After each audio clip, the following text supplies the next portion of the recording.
Hello and bienvenue. I'm your host Anaïs, and it's my pleasure to welcome you to Her Career, Her Coach, the podcast dedicated to empowering women to build a career they are truly passionate about.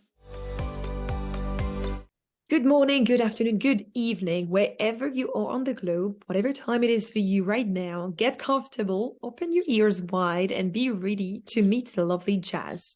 She will be giving an introduction about herself, but spoiler alert, she does have her own podcast where she dives herself into career stories as well. So she is used to be on the other side. Thank you so much for being the guest today, Jaz. It's a pleasure to have you. It's a pleasure to be here. I'm so excited to have this conversation. Me too. So, let's start with starters. Tell us everything, #no pressure, about yourself. Oh my gosh. Yeah, definitely no pressure. Well, I guess the first thing that I'd lead with is that I'm multi-passionate. So I'm a tech community manager as well as a career coach. I've always had multiple passions and realized very early on that I have a bunch of different skills that don't necessarily sit well alongside each other. So my life's mission has been to find new containers, I guess, for these skills. And so I do that through one-to-one coaching, personal development, community, as well as my work as a community manager in tech. So exciting. So much to unpack already.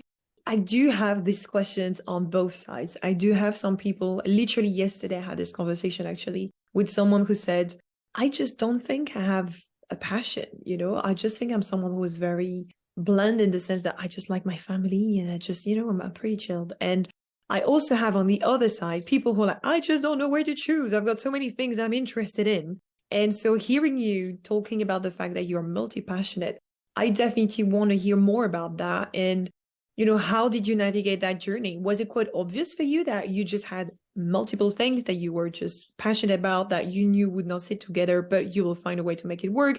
Was it actually overwhelming at first? Like, how did you navigate that journey?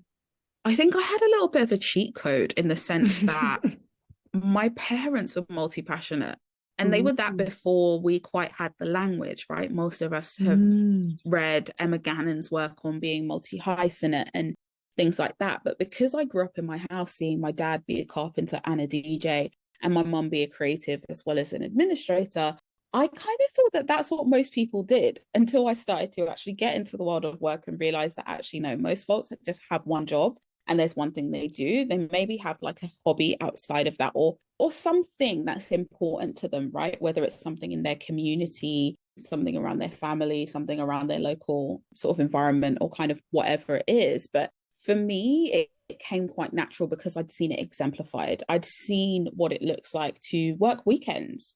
There were times where things were busy for my dad, both as a carpenter, as a DJ, and he'd work 7 days a week. Now, by no means is he working every hour of that week, but I knew what that kind of sacrifice looked like. I also knew what that impact has on family life, for sure.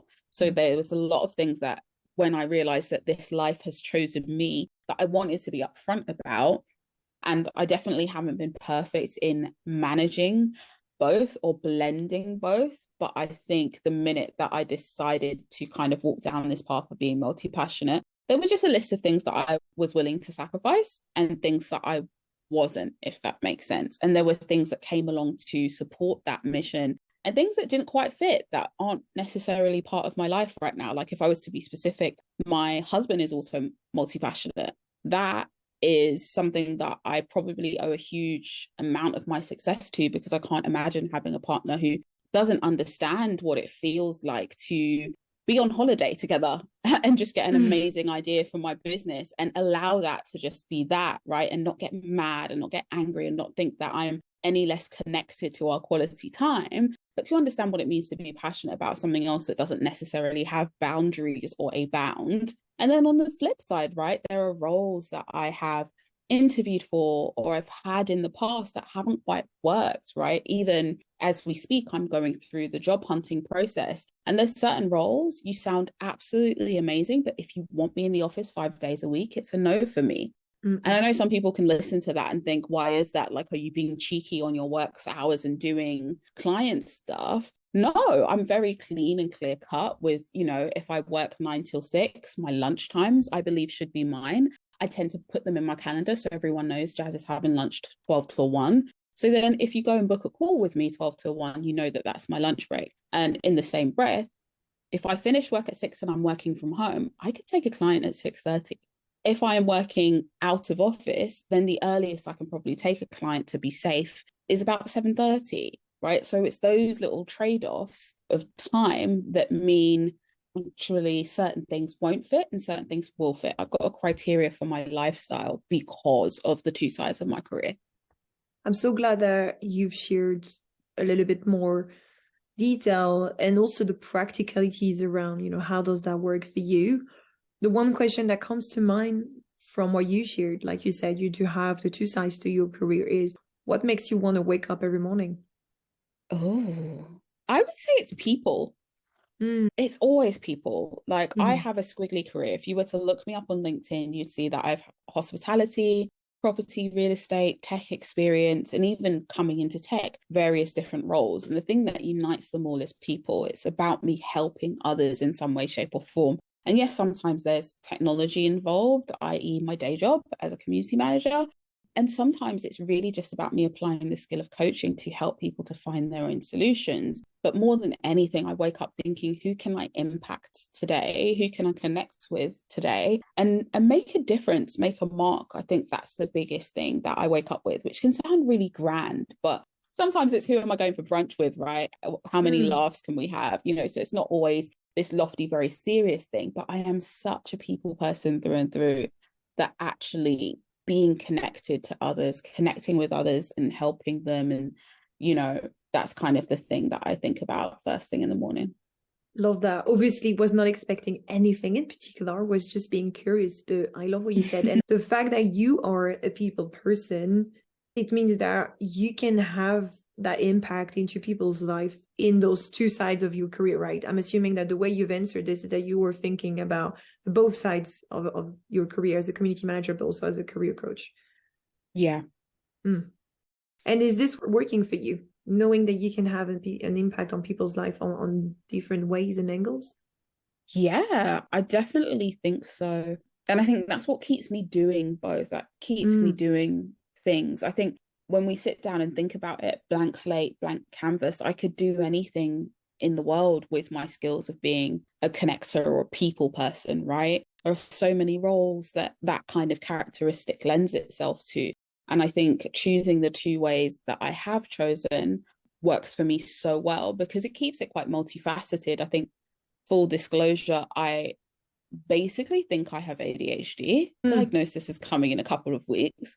But ultimately, that's something I've only discovered in the past 6 months. And that's made sense alongside some other stuff, like looking at my Clifton Strengths profile or looking a little bit at like human design. And ultimately, all of these different profiles, both the kind of woo-woo spiritual ones and the kind of more straight up and down skills and strengths, point me as a person who's an ideas person. They describe me as a person who likes to do many things and in fact can get bored really easily if I'm not stimulated in lots of diverse ways. I have this running joke with my friend who's also a coach, and she got diagnosed with ADHD last year, and we, even before having the language of ADHD, we had an interesting relationship with the whole concept of consistency and of I do this same thing every day at this time. It gives us the ick. And it's like things like that, as I learn those things about myself, makes me realize even more so this was always going to be my path. My path was always going to look a bit like a half and half pizza. Do you know what I mean? It was never going to be a straight margarita. I like that analogy. Okay, this is going to be very specific. Which two halves of pizza is it going to be then? So I'm a big fan of Hawaiian. Oh, I'm Team Hawaiian too. Okay, this is completely sidetracked for anyone listening in. If you're joining in, trust us, we're talking about career, but just a side story about Hawaiian pizza. We're getting somewhere. 100% I'm Hawaiian. And I know some people don't agree with fruit on pizza, but it's just perfect and it's just very classic.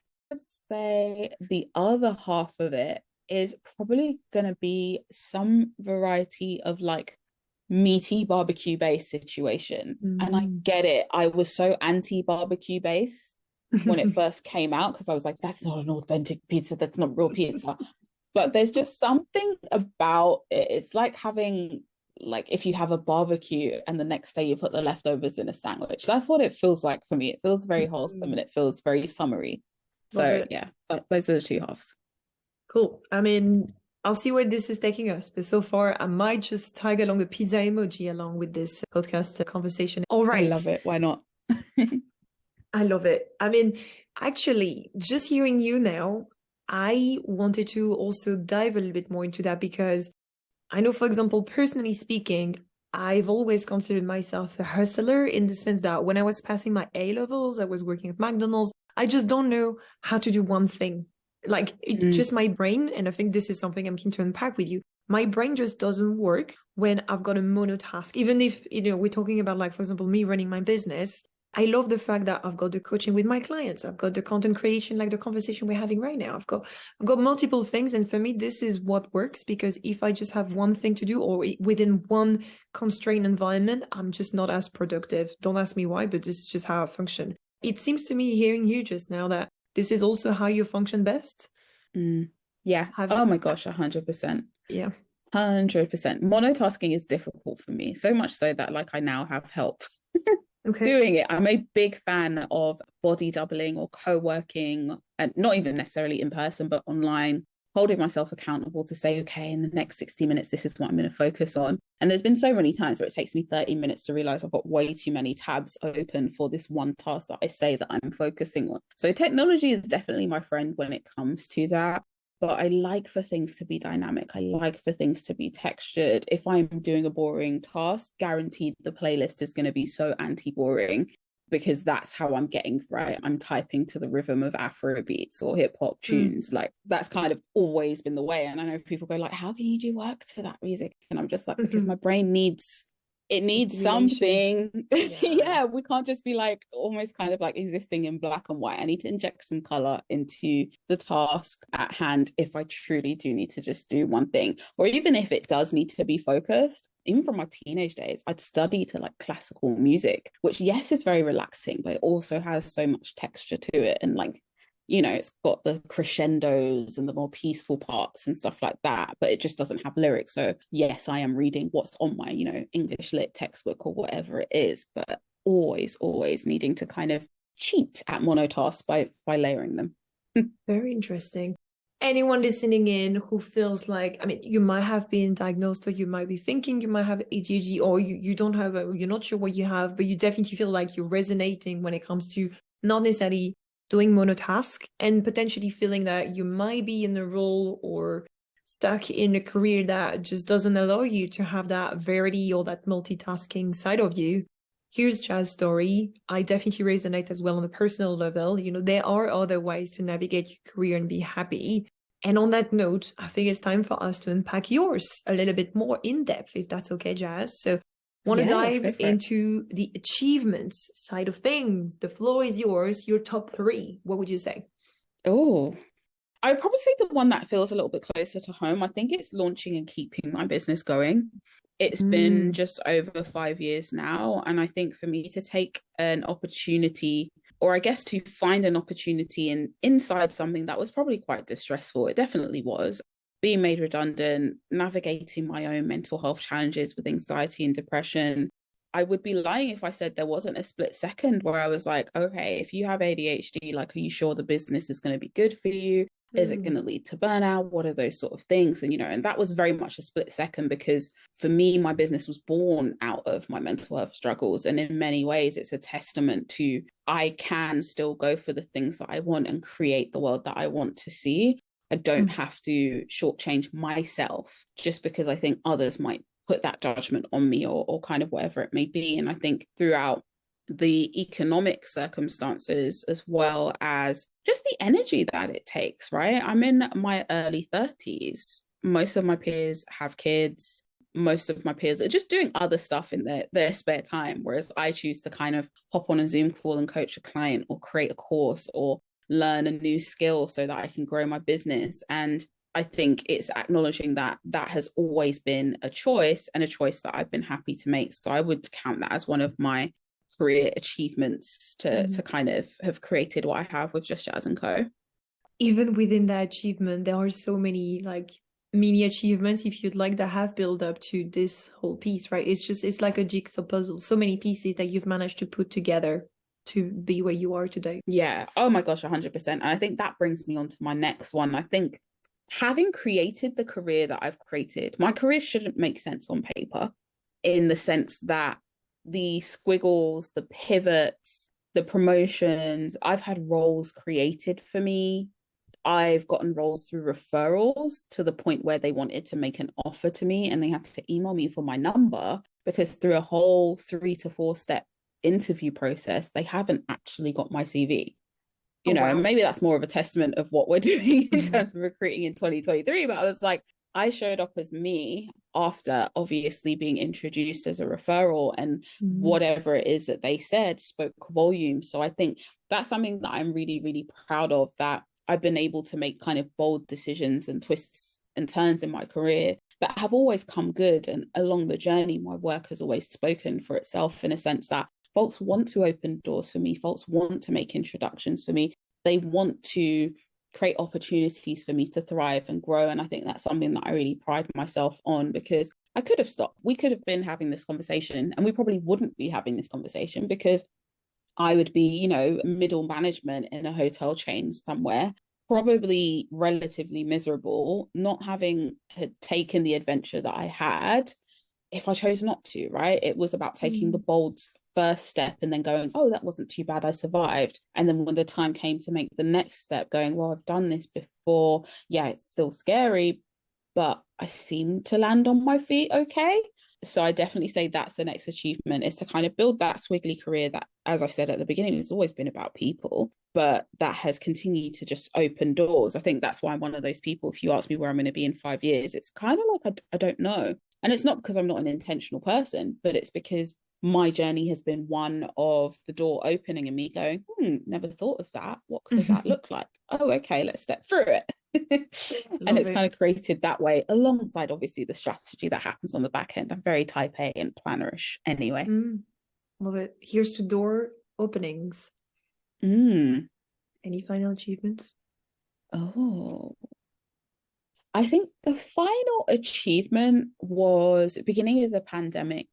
I remember in the UK, they brought out support for folks who were in employment. So they had the furlough scheme and things like that to just really support the running of stuff. And it took them quite a while to get any support for entrepreneurs. And at that time, I literally had 2 friends who had literally like a month before had quit their jobs to go and start their businesses full time.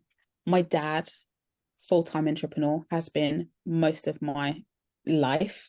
There were just so many people around me that were just completely unsupported, and in many ways it created a feeling of hopelessness. It created a feeling of second-class citizenship, right? Because businesses, and small businesses especially, they still contribute to the economy. So just because they're not, the big brand or kind of whatever it may be, it's so, so important for them to be supported. And what I did is I sat down and I voice noted my friend Lara Sheldrake, and I said, I want to do something. And she runs a female entrepreneurs community. And I said, I'm going to put together an event, and I'm going to invite speakers to speak on goals. And the whole message of this event, and it was called The Fearless, was the reality that we shouldn't fear. Your dreams are still valid. They may just come later. There's a lot of uncertainty, but what you can be sure of is that you will continue to grow and to develop in the things that you were focusing on pre-pandemic.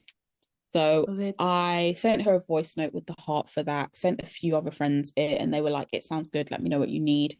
And between that voice note and the actual event, 3 weeks of promotion, I set up partnerships, I found over 100 speakers. So it was a full day with different streams, global speakers. So some people dialing in from America, from Europe, from Asia, like it was just a huge event that I pulled together in 3 weeks, and then did a profit share on the end. So based on how long folks were facilitating or delivering their talk or their workshop for, and the overall pot of money that kind of came in, that is what then got paid out.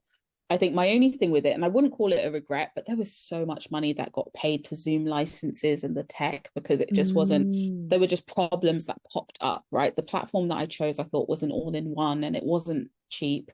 And then found out that it wasn't. And so I needed to get like Zoom webinar licenses. And so the money that was distributed at the end for some people was actually quite small. But I think for me, it was a testament to what I could achieve when my heart was powering it. It was a testament to the power of community. I literally did call in my village, like even down to the last minute. I had my sister, my brother, their friends, my mum moderating sessions. I myself was on 3 laptops the day of it because we had some sort of technical support drop out. And at the end of it, I was absolutely exhausted. And in many ways, I was a little bit shell shocked because I didn't, I did it in 3 weeks. So ultimately it was the epitome of done is better than perfect. I think if I was to do this again, I'd have a year. I'd give myself a year runtime to organize it, a year runtime to promote it as well, a year runtime to really make sure that the tech is tested.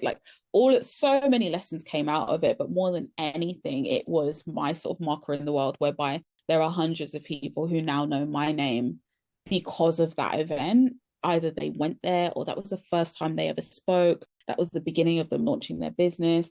I was the first invoice they ever sent, right? Regardless of how much for it was for.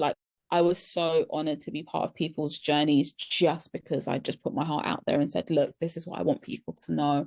Let's gather together and kind of do this. That is so exciting. I mean, like you said, it's about getting out there. Would you do another one? Like you said, that might take you further time to promote and put together and so on. But yeah, would you do another one? I'd do another one, but I'd probably seek out sponsorship. I'd get a sponsor to really just help with the operations of it, to be able to pay folks equitably, to have a more sophisticated marketing strategy. there's just so much more that I would do differently. But I definitely think I would do it again. So yeah, no promises, but it might happen again. Everybody stay tuned. She's going to come back. This is the thing, right? Is like you said, it might not have gone 100% perfect, but at the same time, the way you've done it was how it was meant to be done. And so many lessons learned and things that you can just take away with you, like the people who also know your name that have just helped you to move forward. So anyone listening in, this is your cue to take that one step. It might not be perfect, but just take that one step that might get you closer to where you need to go and be. 100%. Cool. Okay, let's look at it on the other side. I used the term challenges, but you might call it whatever you want to call it. Any particular top 3 moments of your career that have put you either out of your comfort zone or have been just harder than expected? I think it goes back to one of my squiggles, which was in property. So I graduated in hospitality, got on a graduate scheme, burnt out, felt so disconnected from what I saw, right? I had worked in hospitality throughout my degree, but what I saw as full-time hospitality just wasn't for me. It was so different from what I'd imagined or what I'd experienced while a student or even a placement student. And so I found myself essentially leaving a job without the job to go to, signed on and got job seekers benefits through the UK's sort of scheme, and then just went back to the drawing board. And I think there was a huge space for me within that kind of set me on a journey. I think this happens twice, where there was this space of what was it all for then? I've just studied this subject for 4 years. Right now, I just need a job, any job. And what does that then mean when it's time to go to an alumni event or meet up with my friends and they all say that they're working for these prestigious hotel, hospitality and catering firms, just doing what they said they were going to do, and I'm over here doing something completely random. And I think that was a big space for me when I realized that there were no more rules, there were no more guardrails, right? Every experience I had before then, I'd introduced myself, I'm a hospitality student, that's why I'm applying for this. It was a very defined universe of things that I could do. And when that didn't work out, it opened the universe, which should have been exciting, but it was quite overwhelming because of obviously the kind of peer pressure. And this is pre-Instagram days, folks. So there's, and I've had LinkedIn for years, but it definitely even wasn't, the way it is now in terms of broadcasting what you're up to, what you're doing, etc., etc. But there's just so much about that almost felt like a crisis of identity, because for 4 years I've been flying this flag of I am this person who does that and is interested in this. And now I don't know anymore, because what I thought I knew wasn't true, or it at least wasn't what I expected it to be, what I needed it to be for me in my career. So that, I'd have to say, was a big challenge, to have that crisis of identity for the first ever time outside of graduating. And then I'd probably say the second challenge was the experience that I had kind of making my way through property into tech. And I think there was a huge space for me that was really liberating, because tech was a space where I could be creative, right? It wasn't as corporate. I was part of a small startup to begin with. So if I had ideas, my manager's response would be, you know, what do you need from me to make that happen? Is there anything in your way that I need to move? Any approvals, etc., etc. Whereas my past life in property was very much like fill in the form, talk to that person, talk to that person. And then by the time I go to that person, they're like, well, that sounds nice, but we'll leave it the way it is because we've always done it that way. So I kept hitting these sort of brick walls. So when I came into the world of tech, especially a startup, a young one at that, I just jumped at the reality that everyone was telling me yes. So I just kept on doing the things that I kept on coming up with, right? And going back to that multi-passionate side, at this stage, I didn't have my business. So all of my energies was in the job, you know, self-confessed workaholic and all of the rest. And I was being rewarded for it. I was being recognized. I was doing great work with the clients. I was getting pay rises without asking for it. And then it all came to a head coming out of Aldgate East Station in London on my way to work. And I had a panic attack. Oh. And I literally was just walking up the stairs. I was like, I can't breathe. I can't breathe. I managed to go through the panic attack experience and kind of gather myself a little bit to get into the office to basically find somebody to tell them what had happened and that I was going to go home. The rest of my team were at an exhibition. So we had a stand and swag, and, you know, we were going to meet new customers or whatever kind of there. So there were folks to a certain extent expecting me. So I wanted to make sure that message came through.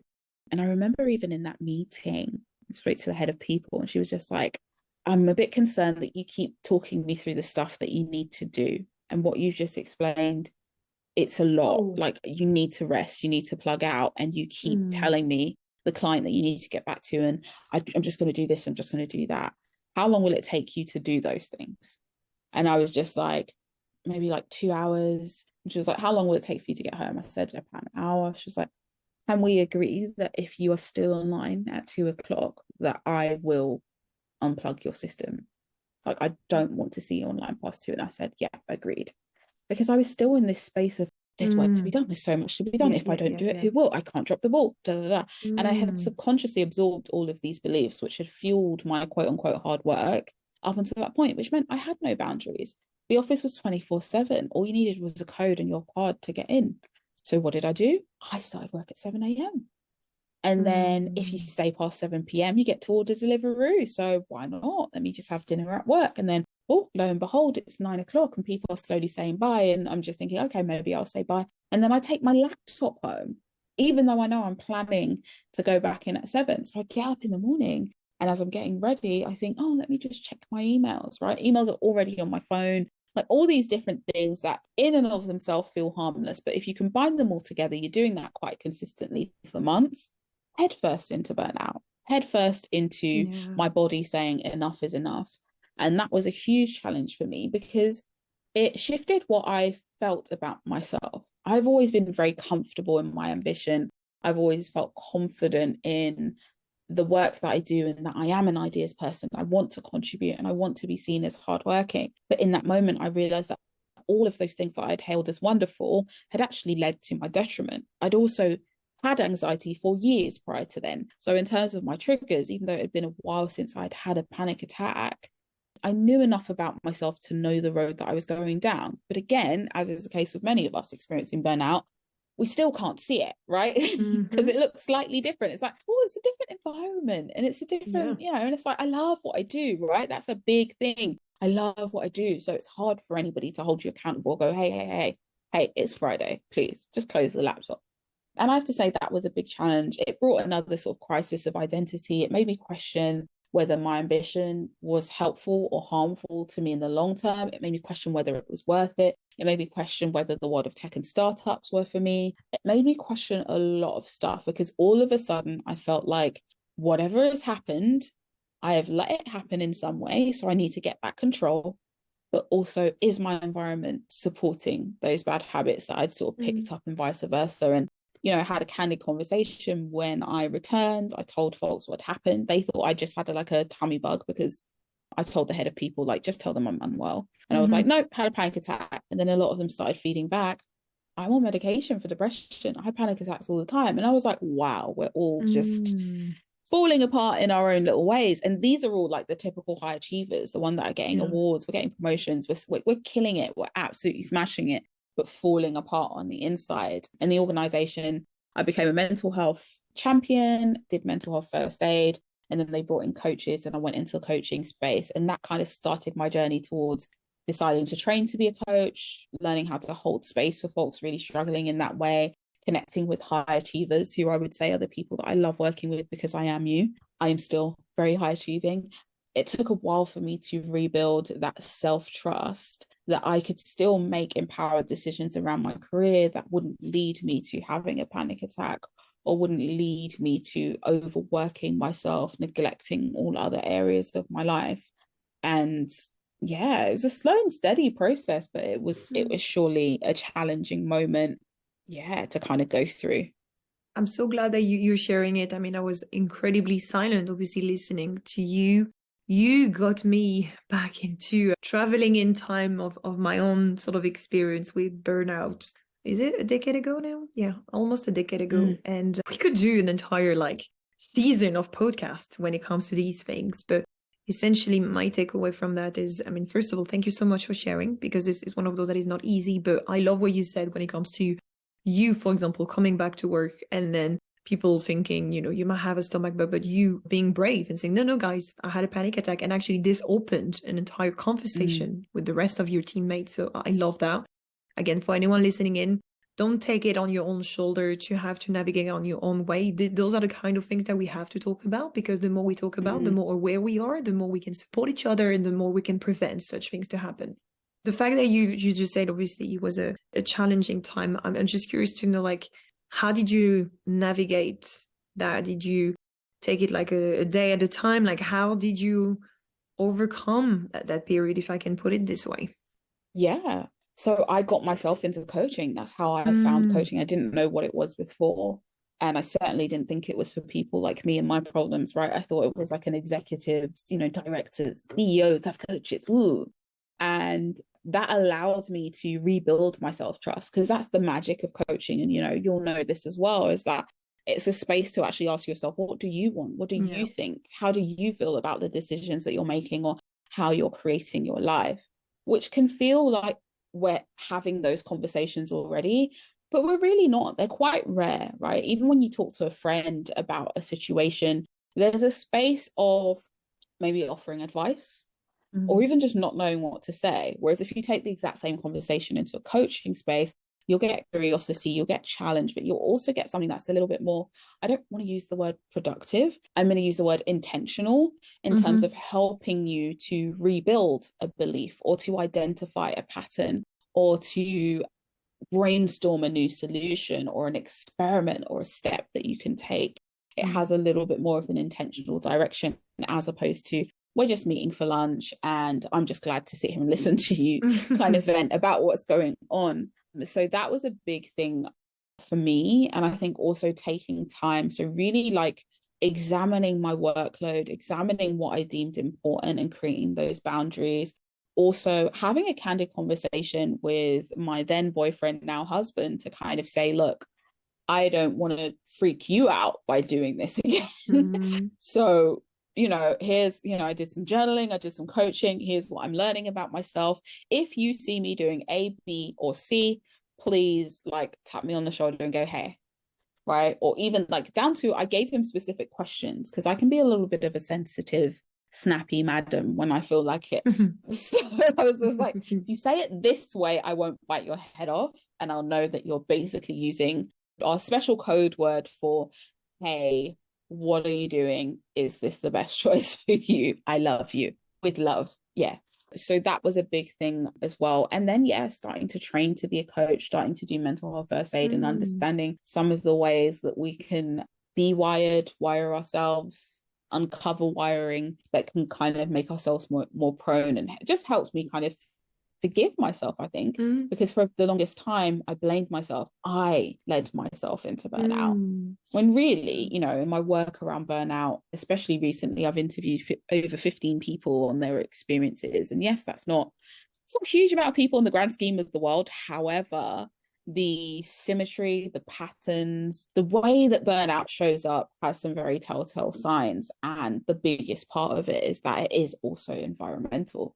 So as much as it can be easy to kind of go, I did that to myself. Yeah, we want to take radical responsibility for our part and our micro and macro decisions that get us to certain places, but we also want to examine our environments and kind of go, what enabled these behaviors? What safeguards or guardrails weren't in place, and what kind of language, what kind of culture was I in at the time that I went through this experience?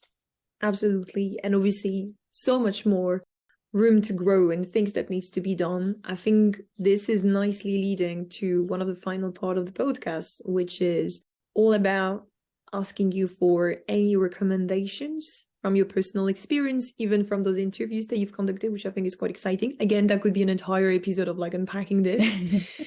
Yeah, any final recommendations that you want to share for anyone listening in who is looking to navigate, like you were saying, the environment they're in, their career in a way that really works for them?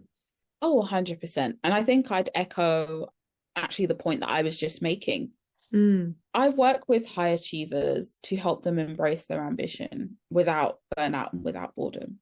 And burnout, boredom, imposter syndrome, low self-confidence, etc., you name it. There are a number of different little nasties that creep up and get in the way of us creating the careers and lives that we truly desire, right? And at any given time, it can be a different thing. But sometimes our default is to jump to the conclusion, I did this, right? We are so good at the radical responsibility piece that it can create a space of unforgiveness of ourselves, but also blind us to all of the things around us that have contributed to this. So if I use the example of imposter syndrome, it can be easy to go, I'm an imposter, right? Imposter syndrome definition is you worrying about what you think other people think about you. So when we think about environments, and I talk to people to this day, and it blows my mind. I go, how often are you having conversations with your manager about how you're doing? And it's like, well, we had one when I started, but not really. We just kind of go for a to-do list, a task list. And so when you combine that with you experiencing imposter syndrome, I'm like, before you treat yourself as somebody or something that needs to be fixed, understand that it's so easy for your brain to make up what you think that person thinks about you when you haven't asked or they haven't offered it to you. There isn't a space for you to actually get the truth to combat what your mind might be creating. And again, that's something that you can only really cotton onto when you look at your environment. If you're feeling low confidence in your role, in your environment, right? What is there in your environment that nourishes your confidence? Where do you even find your confidence in the first place? Are you able to access those internal sources of confidence in this environment? Is it a very critical workforce, right? Do people kind of just fly off the handle with feedback every 5 seconds and forget to give any positive acknowledgement whatsoever, right? What are those sort of things? Are you continuously being given tasks that are below your station, for want of a better word, right? So you show up to work each day waiting for somebody to underestimate you and waste your qualifications and waste your skill, and therefore you start to think, well, I'm not any good, am I? I'm just a glorified tea maker, or, you know, just for certain things. There's just so many different things that we kind of go, oh, it's a me problem, I'm broken. And we have to give ourselves that grace to kind of go, wait, what's actually going on here? Not just within myself, because that's always going to be the loudest voice. Your self-talk is always going to be the loudest. Turn that down for a moment and just scan the room, right? Scan the environment, scan the language in your workplace, scan the language in your industry, scan a typical networking event in your industry. What's the energy? How many smiles are we seeing versus, you know, kind of stern, serious faces? What's the energy in that room, right?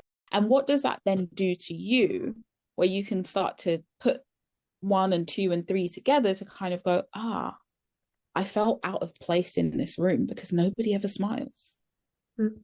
You know, and I think that can be quite freeing. So I would say that that's like my biggest overarching tip, is to read the room and stop assuming you're broken. I love it. Love it. So next time you're in a meeting, have a look at the smiles versus the long faces. I think that's a very practical sound advice and a very, very great reminder. Thank you, Jaz. Final question before we part ways. What would you say is the one word summarizing the conversations we've had together? I have several swimming around in my head. So now I'm doing the filtering process. Oh, we could do the shortlisting together. That's okay. Okay. So the first thing that came up, I think, would be identity. Mm-hmm. I think when things happen in life, whether that is a panic attack, burnout, redundancy, mismanaged expectations in terms of a career, or wondering what people will think, it challenges your sense of identity. And I think that's been my journey so far. It's at this moment, like not being afraid to question who I think I am or the things that I've incorporated as part of my identity. Is my job title part of my identity? Should it be part of my identity? Like actually understanding what that is for me at lots of different stages and not letting it spin me out, but understanding where I've made things part of my identity where they maybe shouldn't be, right? Community manager and career coach, I don't think should be part of my identity. But someone who helps others, somebody who is passionate about connection, hell yeah, that can be part of my identity. Because that means that the day that I maybe run a completely different business, or, you know, the day where I'm not doing any work, right? I still get to be me. I still get to be like on a beach in Bali, like passionate about connection and helping people. I get that flexibility. So I'd say identity. And the other thing that came around it was, I would say, like, resilience. I think there's so many reasons I could have stopped at any given point. There's so many reasons I could have like settled at any point in my career. But I think there was a part of me that very much has always had that attitude of, I did it and it was okay, I'll survive. And this bit looks a little bit scarier, but I did something similar, I'll survive. And then, oh, I've never done this before. But I've done things that I've never done before and I've survived. So it's just very much like, how can I use my past to inspire my future and admit that it's scary and admit that I have a wobble or I have worries and things like that. I'm not bulletproof by any means, but understanding that no matter what happens, I can work through it. I can kind of walk through it because I've done that before. I've been doing that my whole life. Love it. The second part means that it is therefore part of your identity. It is part of who you are, in the sense that if you were to pick one between, you know, identity and resilience. Yeah, I'll go for resilience. Okay. You're the second person who decided to choose resilience as part of the podcast. So I think that says a lot about it. Oh, 100%. Jaz, it was a pleasure to have you. Thank you so much for being here with us today and sharing your story. Thank you for having me. It's been such a pleasure to answer the questions. You asked such great questions. It's been an absolute pleasure. If you've enjoyed this episode, don't forget to subscribe and share it with anyone you believe would benefit from hearing it. Because as you know, life is too short to feel unfulfilled at work.